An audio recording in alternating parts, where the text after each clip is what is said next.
देखिए ग्रामीण दिवसों के प्रतिरूप।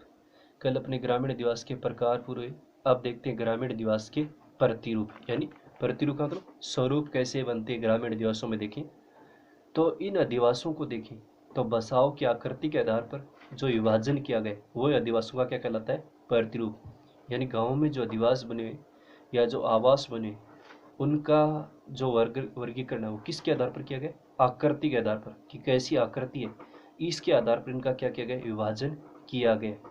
और ऐसे अधिवासों को इनका क्या कहा जाता है, प्रतिरूप कहा जाता है। यानी स्वरूप कैसा दिखाई देता है कि जो अधिवास बने हुए वो किस प्रकार के हैं और कैसे देखने को मिलते हैं। तो इस आकृति के आधार पर देखें तो विभाजन होता है वो अधिवासों का क्या कहलाता है, प्रतिरूप या स्वरूप कहलाता है। देखिए ग्रामीण दिवसों का प्रतिरूप यानी आकृति के आधार पर देखें तो ग्रामीण दिवसों के निम्नलिखित प्रतिरूप या स्वरूप निर्धारित किए गए। पहला देखिए रेखीय प्रतिरूप।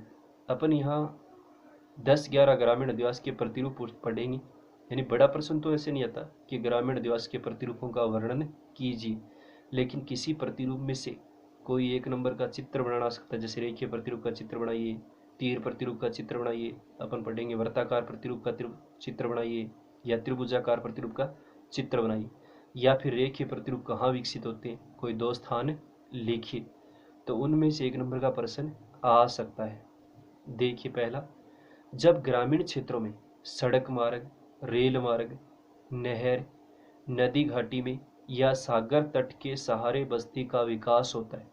यानी होता क्या, ग्रामीण क्षेत्रों में कोई सड़क थी उसके किनारे किनारे मकान बन गए, कोई रेल मार्ग है जैसे रेल लाइन जा रही उसके सारे सारे मकान बन गए, कोई नहर है उसके पास पास क्या बन गए, आवास बन गए, या नदी घाटी है जैसे कोई नदी बह रही है और उस नदी घाटी के क्षेत्र के पास पास जो तट थे किनारे थे उसमें, या फिर समुद्र तट या सागर का जो तट है समुद्र उसके सहारे क्या हो गया, किसी बस्ती का विकास हो गया। यानी उसके किनारे किनारे तट पर क्या बनते गए, मकान या अधिवास बनते गए। इस प्रतिरूप में देखें तो आवास पास पास एवं पंक्तिबद्ध होते हैं। यानी इसमें देखें तो आवास क्या बने होते हैं, पास पास बने होते हैं। पंक्तिबद्ध क्या होते हैं, एक पंक्ति में दिखाई देते हैं। आवास पास पास भी वगैरह पंक्ति में विकसित होते हैं। जैसे गंगा यमुना के देखें मैदान में या मध्य हिमालय के क्षेत्र में इस प्रकार के अधिवास पाए जाते हैं। हिमालय का जो मध्य का क्षेत्र उसमें या गंगा यमुना का जो मैदानी क्षेत्र भारत में उसमें इस प्रकार के अधिवास पाए जाते हैं। और जयपुर जिले का बरवाड़ा गांव रेखीय प्रतिरूप का उदाहरण है। गांव तो बहुत सारे होंगे लेकिन ये विशेष गांव हो गए जो किताब में दे दिया, तो ये उदाहरण याद करना है कि रेखीय प्रतिरूप का उपयुक्त उदाहरण कौन सा है, जयपुर जिले का बरवाड़ा गांव है। तो ये है अपना पहला रेखीय प्रतिरूप। दोबारा से देखिए कि जब ग्रामीण क्षेत्रों में, यानी अपन ग्रामीण अधिवासियों के प्रतिरूप पढ़ रहे जो बसाव की आकृति यानी किस प्रकार से जो गांव बसे हुए अधिवास या बस्ती बसी है उसके आधार पर क्या किया, इनका विभाजन किया गया, वो इनका क्या कहलाता है, प्रतिरूप कहलाता है या स्वरूप। और आकृति के आधार पर किस प्रकार की उनकी आकृति है उसके आधार पर ये ग्रामीण अधिवास निम्नलिखित प्रतिरूप क्या उनके निर्धारित किए गए हैं। देखिए रेखीय प्रतिरूप कि जब ग्रामीण क्षेत्रों में देखें तो सड़क मार्ग के किनारे, रेल मार्ग के किनारे, नहर के किनारे या नदी घाटी में देखें या किसी समुद्र या सागर तट के जो सहारे उसके सहारे सारे क्या बन जाती है, बस्ती का विकास होता है। और इस प्रतिरूप में देखें तो पास पास और पंक्तिबद्ध यानी एक पंक्ति में क्या होते हैं, आवास बन जाते हैं। जैसे गंगा यमुना का मैदानी क्षेत्र है, मध्य हिमालय के क्षेत्र में देखें तो इस प्रकार के अधिवास पाए जाते हैं। और उदाहरण याद करना है, जैसे जयपुर जिले का बरवाड़ा गांव है वो क्या इसका रेखीय प्रतिरूप का अच्छा उदाहरण है। उदाहरण तो बहुत सारे लेकिन विशेष किताब में दे दिया तो है। या फिर इसमें प्रश्न ये आता है कि रेखीय प्रतिरूप के अवलोकनार्थ या देखने के लिए कोई दो भूदृश्य बताइए। तो किसी रेल मार्ग के किनारे, किसी सड़क मार्ग के किनारे, किसी नहर, किसी नदी घाटी या सागर तट के किनारे कौन से अधिवास का प्रतिरूप विकसित होता है, रेखीय प्रतिरूप देखने को मिलते हैं। फिर इसका एक चित्र ये भी बनाना आपको रेखीय प्रतिरूप का। जैसे कोई सड़क है, इस तरफ से कोई सड़क है या कोई रेल मार्ग है या कोई नहर है, उनके किनारे किनारे क्या बन गए, अधिवास बन गए। तो ये देखने में किस प्रकार का लगता है, रेखीय प्रतिरूप या स्वरूप दिखाई देता है। ये चित्र भी बनाना था कई बार कि रेखीय प्रतिरूप का चित्र बनाइए। तो ये चित्र भी आपको अपने रजिस्टर में उतारना है, बनाना है कि इस प्रकार से जो स्वरूप दिखाई देगा ग्रामीण अधिवास का वो कौन सा प्रतिरूप होता है, रेखीय प्रतिरूप होता है। तो ये है अपना ग्रामीण अधिवास का पहला प्रतिरूप। दूसरा प्रतिरूप देखिए, दूसरा प्रतिरूप देखें तो तीर का प्रतिरूप है।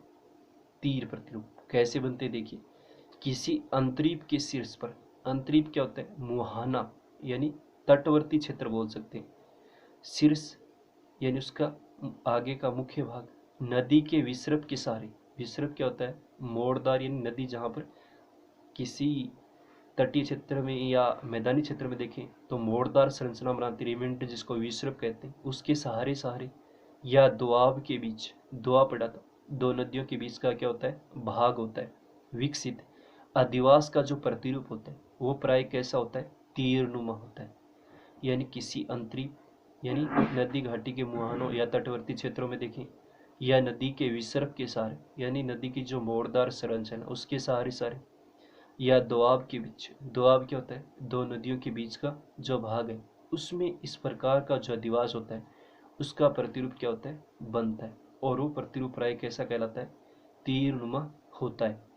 ऐसे स्थान में देखें तो अग्र भाग में अधिवास के विकास के लिए भूमि उपलब्ध नहीं होती है, यानी जो उसके आगे का भाग होता है उसमें भूमि नहीं होती है कि अधिवास बनाए जाए, उनका विकास किया जाए, या नदी की सीमा उसके विकास में क्या डालती है, बाधा डालती है। यानी नदी की एक सीमा हो गई उस क्षेत्र में, उससे आगे अधिवास नहीं बन सकते।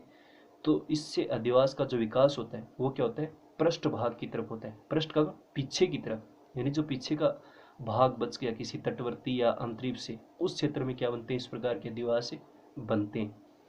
जैसे उदाहरण दिए, जैसे भारत में कन्याकुमारी है, तमिलनाडु के नीचे नीचे भारत का दक्षिण का अंतिम छोर है, किनारा है, तट है वहां पर, या उड़ीसा में देखें तो चिल्का झील पर तट पर क्या बनते हैं, इस प्रकार के अधिवास दिखाई देते हैं, बने हैं। चिल्का झील पड़ा था भारत में क्या सबसे बड़ी खारे पानी की झील है।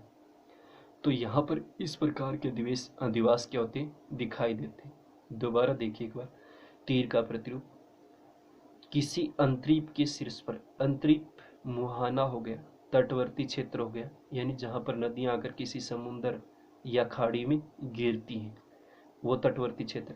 उस नदी के विसर्प के सहारे, विसर्प होता है मोड़दार संरचना, रिमाइंडर जिसको बोलते हैं, नदी क्या होती है, सीधी नहीं बनती, मुड़ती, अपना स्थान बदलती रहती है, या जो दिशा होती है उसमें, यह दोआब के विकसित, दोआब के बीच विकसित, दोआब क्या हो गया, दो नदियों के बीच का भाग है।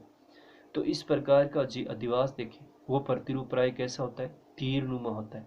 इस प्रकार के अधिवास में देखें तो जो स्वरूप दिखाई देगा वो किस प्रकार का दिखाई देगा, अपना तीर का जैसा दिखाई देता है। अपना चित्र भी बनाएंगे इसका।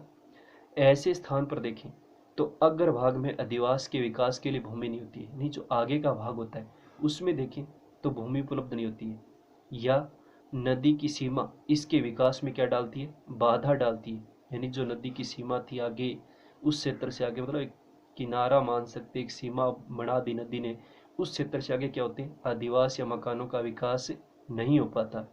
जिससे देखें तो अधिवास का विकास पृष्ठ भाग की तरफ होता है। पृष्ठ क्या होता है, पीछे की तरफ जो जगह थी वहां पर क्या होते हैं, इस प्रकार के अधिवास दिखाई देते हैं। जैसे दक्षिणी भारत में देखें तो कन्याकुमारी, और उड़ीसा में देखें तो चिल्का झील तट पर क्या होते हैं, इस प्रकार के अधिवास बनते हैं। यानी दक्षिणी भारत में देखें तो जो कन्याकुमारी भारत का दक्षिण का छोर है, एकदम दक्षिण में किनारा है भारत का तटवर्ती, उस क्षेत्र में, या उड़ीसा में देखें तो जो खारे पानी की झील है चिल्का, भारत की सबसे बड़ी, उस क्षेत्र में देखें तो किस प्रकार के अधिवास बनते हैं, तीर के प्रतिरूप। तो यह प्रश्न आएगा तीर के प्रतिरूप कहाँ विकसित होते हैं, या फिर ये प्रश्न आएगा उदाहरण कि कन्याकुमारी और चिल्का झील तट पर किस प्रकार के ग्रामीण अधिवास के प्रतिरूप देखने को मिलते हैं। तो कैसे मिलते हैं, तीर के प्रतिरूप के अधिवास दिखाई देते हैं।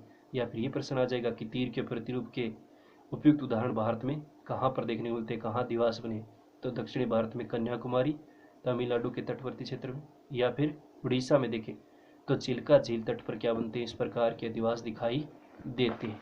अब देखिए इनका थोड़ा चित्र कि किस प्रकार से बनते हैं। ये है तीर का प्रतिरूप। यानी देखिए इस साइड से कोई नदी आ रही है, इस साइड से कोई नदी है, ये दो नदियों के बीच का क्या है, भाग मान सकते हैं, ये मुहाना है तटवर्ती, यानी यहाँ से आकर नदी क्या गिरती है, किसी समुद्र या सागर में गिरती है। तो आगे की जो भाग है यहाँ तो सीमा होगी, इस क्षेत्र में आगे की तरफ क्या होते हैं, आवास नहीं बनते, बल्कि जो पीछे का क्षेत्र है यानी इस क्षेत्र में, पृष्ठ भाग का मतलब पीछे का जो भाग है, इस क्षेत्र में क्या बनते जाते हैं, आदिवास बनते जाते हैं। जैसे यहाँ हो गए, यहाँ हो गए, इस क्षेत्र में यहाँ है, यहाँ है।